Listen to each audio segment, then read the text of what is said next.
Tropical Storm Allison was a weak storm to begin with, and it came into Texas and it moved north of Houston.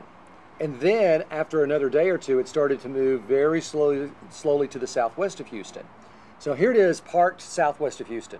Starts grabbing moisture from the Gulf of Mexico, and it just became a spinning wheel of moisture, just pulling more and more rain into southeast Texas.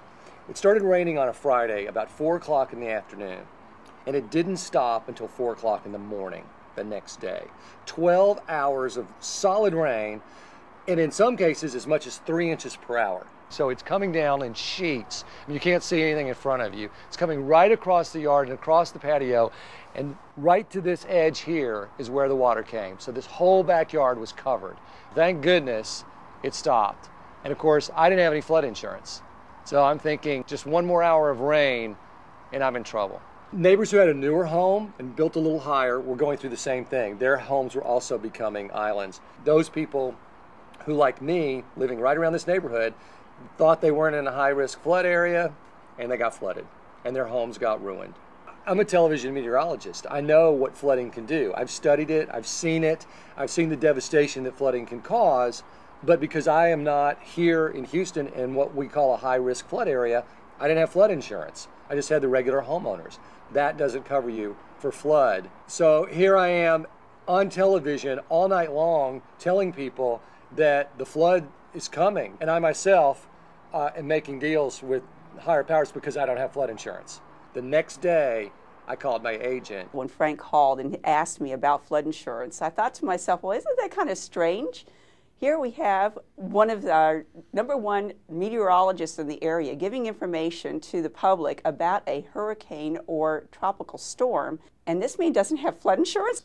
At the time of his phone call, he told me that he noticed that it was several inches from coming into his house. And I said, now that is a real problem.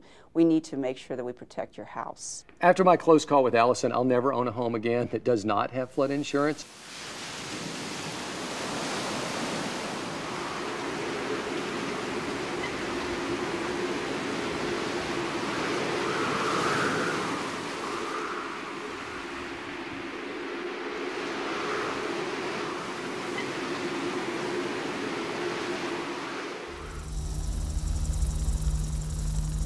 Ike was a much different situation because Ike was a storm that was in some sense predictable. We didn't know exactly where Ike would go, but we knew pretty well what Ike would do because you could almost envision this 20-foot wall of water coming at you. So it was pretty clear that wherever Ike actually went into, they were going to see a huge surge of water and a huge flood event. You look at Ike and it is very comparable to Katrina. There are some people who can't just find their house because the house is gone. They can't find their lot because the land is gone. This is my home on Galveston Island. It's a new home, so it's built to code, but that doesn't keep the water from coming in. And I had 30 inches, 2.5 feet of water that came in the lower level. About $8,000 in damage is what occurred here. Because I had flood insurance, which cost me $400 a year, $6,000 of that $8,000 was covered. You want to have flood insurance, especially obviously on Galveston Island. Thank goodness I did. You never know whether you're going to be the one that gets away with the water just coming to your doorstep and stopping, or you're going to have devastating floodwaters in your home. You just never know. The storm happened September the 13th. I made the claims in the next 2 weeks after that, and probably by the first week of November, I got my check.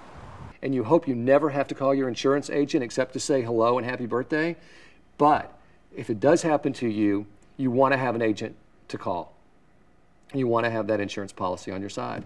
It's that simple.